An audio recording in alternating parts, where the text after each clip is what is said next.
ஒரு கிராமத்துல ஒரு முட்டாள் இருந்தான். அவன் ரொம்ப வருத்தமா இருந்தான். ஏன்னா அவன் என்ன சொன்னாலும் மக்கள் அவனை பார்த்து சிரிச்சாங்க. அவங்க அவனை ஒரு முழுமையான முட்டாள்னே முழு செஞ்சிருந்தாங்க. அவன் சரியா பேசினா சிரிச்சாங்க, பயந்து போய் பேசாம இருந்தா அதுக்கும் சிரிச்சாங்க. அவன் ஏதாவது செஞ்சா அதை பார்த்து சிரிச்சாங்க, எதுவும் செய்யலனாலும் சிரிச்சாங்க. இதுக்கு என்ன பண்றதுன்னே தெரியாம அவன் ரொம்ப மனநொந்து போயிருந்தான். அந்த சமயத்துல ஒரு துறவி அவன் கிராமத்திற்கு வந்தார். அவரை பார்த்து அவன் அவரின் காலில் விழுந்து, எனக்கு ஆசீர்வாதம் கொடுங்க சாமி, என் வாழ்க்கை முழுதும் இப்படி பயந்து பதுங்கியே வாழணுமா? நான் ஒரு முழு முட்டாளாவே சாகணுமா? நான் கொஞ்சம் புத்திசாலியாக மாற வழியே இல்லையா அப்படின்னு பெரும் அழுகையோட கேட்டான். அதுக்கு அந்த துறவி, கவலைப்படாத, அதுக்கு ஒரு வழி இருக்கு. அது ஒரு சூத்திரம்.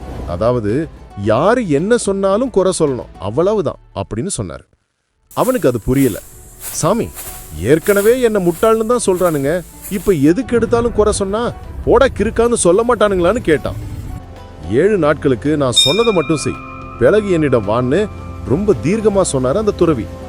அதற்கு அவன், சரி சாமி, அப்படியே செய்யறேன், ஆனா எப்படி குறை சொல்றதுன்னு கேட்டான். யார் என்ன சொன்னாலும் அதை எதிர்த்து எதிர்மறையா நீ ஒரு கருத்தை சொல்லு.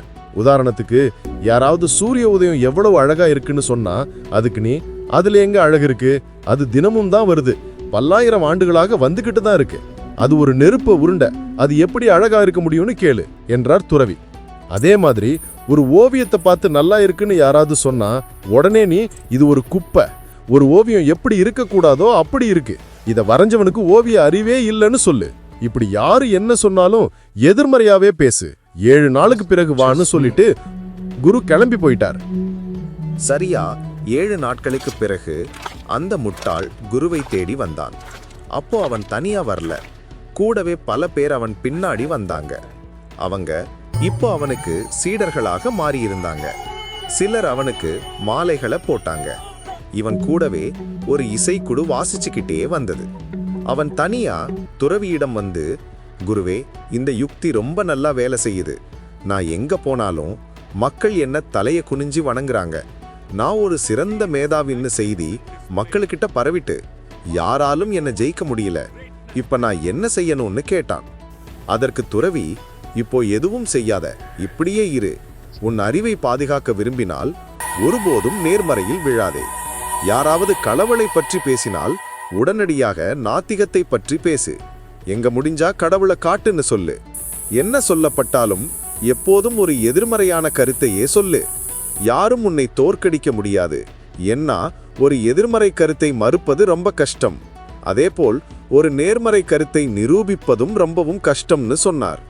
கடவுளை உறுதிப்படுத்த பெரும் அறிவு தேவை, ஒரு நுட்பமான உணர்திறன் தேவை, இதயத்தின் முழு விழிப்புணர்வு தேவை, உணர்வின் தூய்மையான நிலை தேவை, உள்ளே ஒரு சிறிய ஒளி தேவை. ஆனால் கடவுளை மறுக்க எதுவும் தேவையில்லை. கடவுளை மறுப்பதில் எந்த சிக்கலும் இல்லை. இதனால்தான் உலகில் பெரும் மக்கள் கூட்டம் கண்டனம் செய்கிறார்கள். எதிர்மறை உலகியல் ஒரு மலிவான உளவியல். அது ஒரு எளிதான வழி. அதை கொண்டு உன் மேதைத்தனத்தை நிரூபித்து விடலாம். மேலும் வேறு எந்த செலவும் இல்லை. எங்கும் சென்று கற்கவும் தேவையில்லை. இதனால்தான் அனைவரும் குறை கூறுவதில் திறமையானவர்களாக இருக்கிறார்கள் என்று முடித்தார்.